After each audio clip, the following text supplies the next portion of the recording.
Five-minute initiative begins in 3, 2, 1.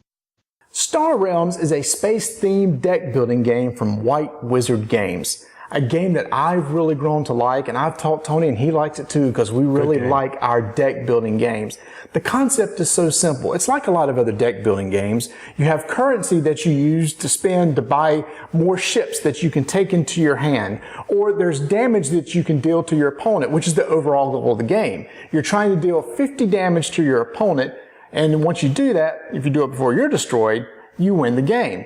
But the icons on the cards are pretty simple. There's one for purchasing, there's one for dealing damage, and there's one for healing yourself. So each turn, you're going to draw 5 cards, play all 5 cards from your hand, do as much damage as you can buy as much stuff as you can, move on to your opponent, and then it just flies by.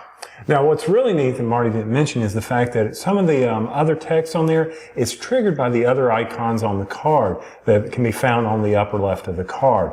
So, I mean, Marty, for me, that's what I love about this. You can set up these combos and these chains, and you can either do massive damage or you can get up all this health. Also, one of the neatest things that I really enjoyed about this game was how it culled your deck down, because that's one of the key components of a deck builder is how do you build your strategy around that? Are you going to get discards? Are you going to try to do direct damage? There's a lot. I mean, for such a simple game that fits in a deck box, there is a ton of strategy, replayability about this game. Marty? No, I totally agree. And the kind of the way that works is there's 4 different colored factions, and each one kind of has their own strength. One is good at dealing a lot of damage. One is good at healing yourself. One is good at what Tony mentioned about culling cards, getting rid of dead cards out of your hand. And how this works is when you play 2 cards of the same faction, sometimes there'll be text that triggers on the other card.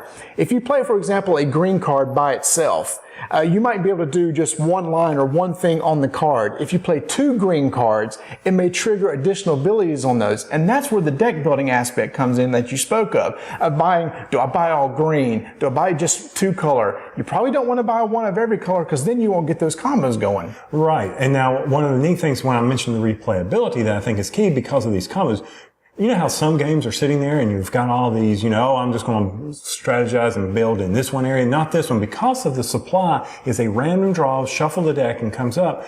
You just can't have one set strategy. You got to be moving along with the game. You don't know what colors are going to come up. You've got to adjust on the fly. Very, very neat concept with this deck building game from White Wizard Games. No, I totally agree. And it's really neat that when you have 2 different types of things you can buy. You have a base and you have ships. When ships come out, they immediately do what they're supposed to do. They deal damage, they give you some money to spend, but bases stay in play. And then there are 2 types of bases. There's just a standard base that just sits out there all the time, and then there's an outpost.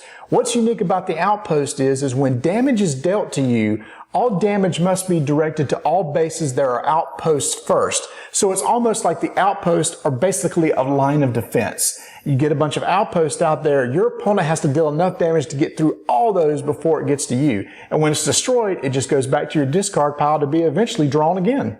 So what is this statement? All bases are ours? What is it? All bases belong to us. Oh, okay. Anyway. All bases, yeah. Yeah. So, yeah, bases are a key. How can you do damage? How can you trigger a combo? All that's going on, and you're like, this game's got to be huge. No, small game, quick game. It is really amazing. And I'll tell you, if you can get a copy of this, you're really going to enjoy it. The other aspect, Marty, that I think is really neat that we haven't mentioned in this game is the fact that, we said it's 2-player. Pull in another deck, and bam! What do you got? You got a little 2-on-2 action going here with trying to destroy one another, right? You played that, didn't you? I did. I played 2-on-2, and it was so much fun because then you're trying to work together. When it's your turn, you put out all the ships that you have, and you go to town and start doing damage. So it may be that one person focuses on one strategy and one on another.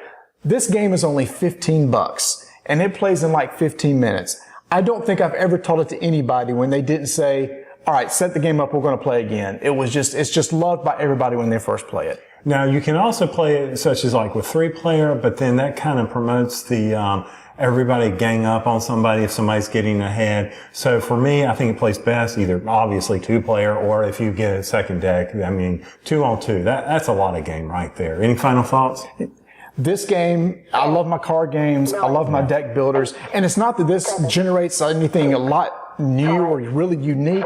It's just everything's so compact and tight. Such a fun and great game to play.